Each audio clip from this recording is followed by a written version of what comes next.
1. This is now module 2.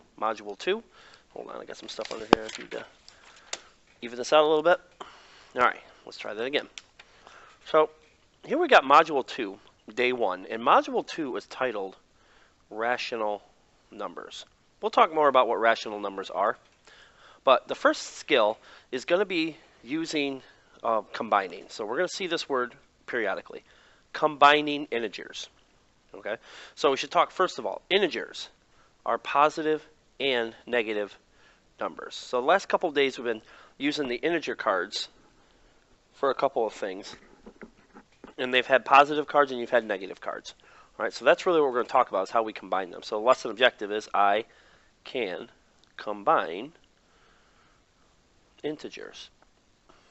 All right, pretty simple. All right, so what we're going to do is we're going to use this integer card game to model combining integers. All right, because I think it's one of the best things that you can use. I mean, short of using a calculator. So what we're going to try to do is we're going to try to get through most of this lesson without using a calculator. And we're going to try to get you to play this game without using a calculator. All right, so here's the object of the game.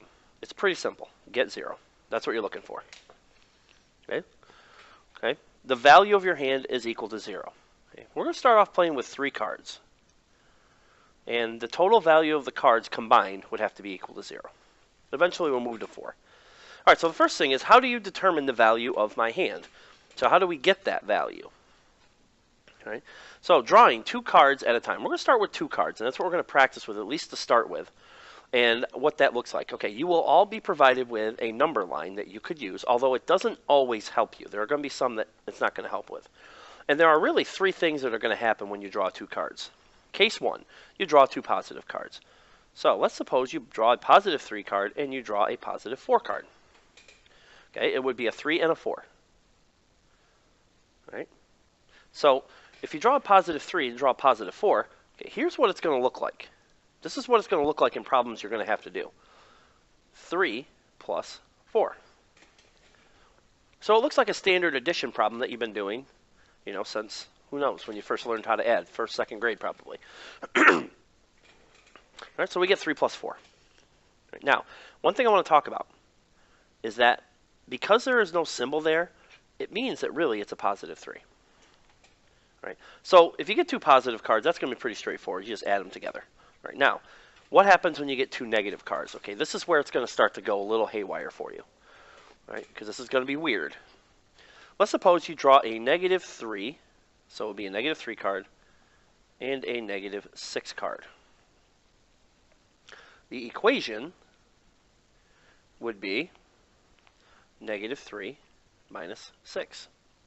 We're going to have a lot of discussion about this symbol right there, because you're going to be asking me, is that a minus or is that a negative?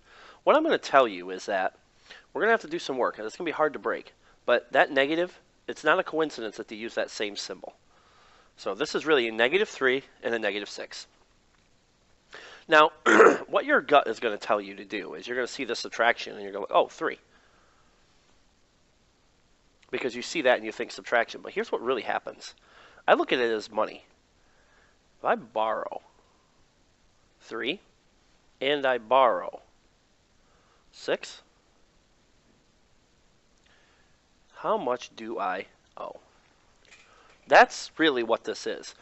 I use money, negative 3, negative 6. If I borrow $3 and I borrow $6, how much do I owe? On a number line, this is what it would look like. Excuse me. All right, here's 0. Right? If I borrow 3, that's going left 3. I borrow 6 more. Okay? Where I end up is 9. So this would equal negative 9. So the value of this hand is negative 9. All right. Let me do one more with 2 negatives, and you're going to get a lot of time to practice this in class today. Let's suppose I drew a negative 10 card, and I drew a negative 5 card. Right. Don't forget that you can pause this at any time if I'm going too fast. All right, as an equation, this would be negative 10 minus 5. Okay. If I borrow $10 and I borrow 5 more, I now owe 15. So the value of those 2 cards is negative 15. And now we have to worry about the sign. All right, so that's something we're going to talk about, is making sure that we worry about the sign. All right, next case. You get one positive and you get one negative. So here's how this would work. So let's say we draw a positive 4 card and a negative 6 card. All right? As an equation, it would be 4 minus 6. Well, here's the issue with 4 minus 6. Probably previously in math, you may remember that you had teachers that said, you can't do this. You can't take a smaller number from a larger number. One of the reasons they told you that is because when you do this, let's look at a number line. So here's a number line. Okay? So now what we want to be able to do is, this is what it's going to look like when you see it. I want you guys to get in the habit of separating this and putting a plus sign there. Positive 4 minus 6. Watch this. If I start at 1, I go to 4 to the right. 1, 2, 3, 4. I'm at 4. Right? Now, negative 6 is going left 6. From here, 1, 2, 3, 4, 5, 6. I'm at negative 2. Right? Right? And the reason you couldn't do this before is because negative numbers didn't exist back then. Right? Excuse me. All right, next. Now I'm going to do another one, because let's suppose that we had a negative 7 and a positive 12. This would be written as negative 7 plus 12. You do have to put the plus sign there. All right, now here's where you're going to run into a little bit of trouble. You see this plus sign, immediately your mind starts thinking add, add.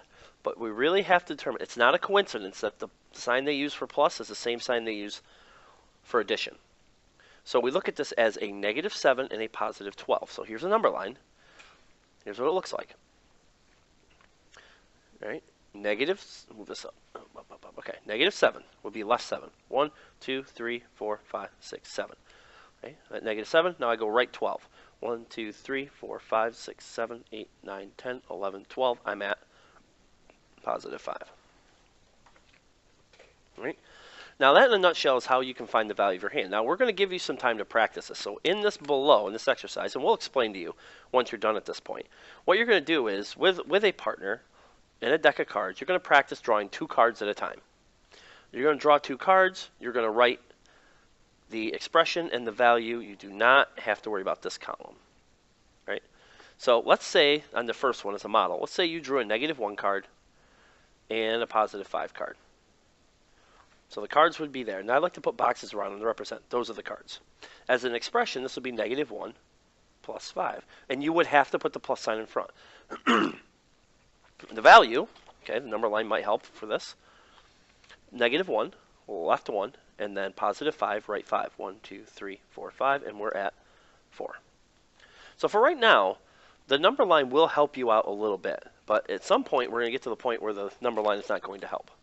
All right, so what you're going to do is you'll finish filling out the table with a partner.